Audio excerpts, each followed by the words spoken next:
Britain has become the first country in the world to allow the creation of human embryos from the DNA of 3 different people, a technique intended to help mothers avoid passing on genetically degenerative diseases to their offspring. Jose, this is weird. We're talking about babies being made from 3 different people, 3 parents. So this is how it works, basically. They'll take the mother's egg, the embryo, that has a disease that might be passed on to the child. They'll take a donor, so another woman will give her egg. They'll take out basically all of the genetic stuff out of both of them, take the mother's genes and put them into the new embryo of the donor, put that in her, and then it can be fertilized by the man. Okay.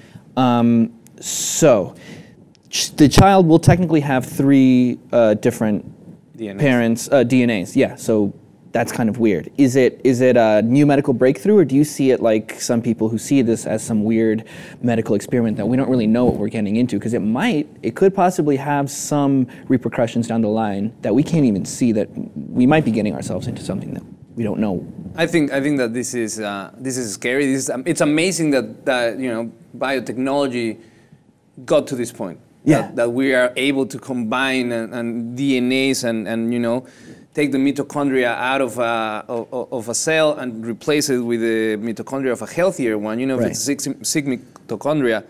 But I agree with you that this is very scary in terms that we don't know what is going to happen. Right. We are, if we, engage in this practice, are we creating a different species? Breed of like if human? this human 2.0, which opens up a philosophical debate. It's an ethical debate. Like, are they going to be different? Are they going to have a different set of diseases? Are they going to have a different set of abilities? It's hard to tell. Well, yeah, a lot of people are split.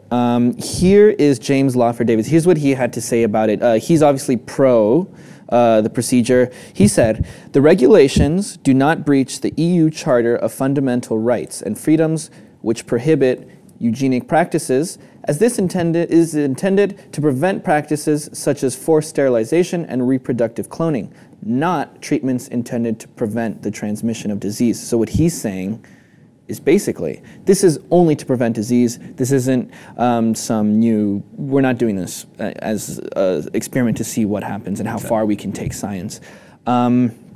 But it's like, there's obviously people on the other side, and you have to realize that we've been doing this for years with egg donors, but the mother has never been able to take her genes and put them into that new egg, and that's basically what this is doing, and this is why it's such a big deal.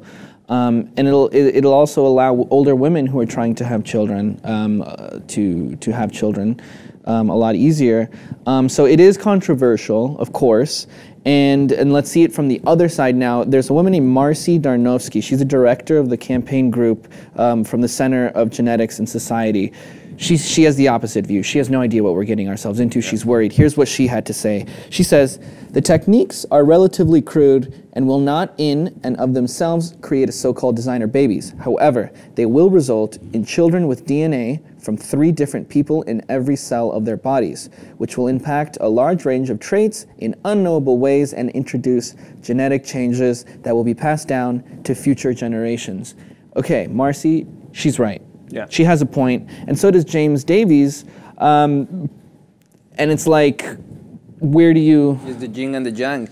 Yeah. In every good, there's a bad, and in every bad, there's a good. Definitely, there's plenty of applications where this technology is beneficial. There's no doubt about it. But at the same time, we need to be aware that this is not something that it affects only that generation. That change, those 3 DNA will get passed on. And forever. that downline is going to be different from a regular human, and and I think this concept is what is striking. Organic humans and GMO humans, are we going into that direction? It's something that we need to put more thought into, of the repercussions that they might have. It is worth noting though that a very, very, very small percentage of the donor's egg will be in that child. So it'll be 99.99999% mom and dad. Yeah, it'll just have a very tiny piece of the other, the third party. A very small part of DNA regulates a big part of our, we don't know. existence. You know, like one of the concepts that comes to mind is the fact that apes and humans, they share 95+% of DNA, and it's only that 5% of DNA that we differ that actually makes us different. So it might be a small part, maybe 1% of the DNA that it's altered, but at the same time, that 1%, like she said, might be enough to create a chain reaction of problems. Down the road. Well, I just think that if everybody was like this skeptic, Marcy Darnovsky, then we wouldn't be where we are as far as technology goes and medical breakthroughs. So we have to keep an open mind, but still be cautious, like Marcy. That would be ironic if our technology brought us back and turned us back into apes. That would be weird. But, and I think you make a good point. I think that I'm with you. I'm all about advancing of science. I'm all about biotechnology. Going forward, saving lives. But at the same time, I think it needs to go hand in hand with philosophical and sociological research and ethic consideration of all of these issues and having open forum to talk about it. Yeah, and that's what we would like you guys to do. Please leave your comments. Let us know what you guys think. If you haven't already, of course, please do subscribe to the Lip TV.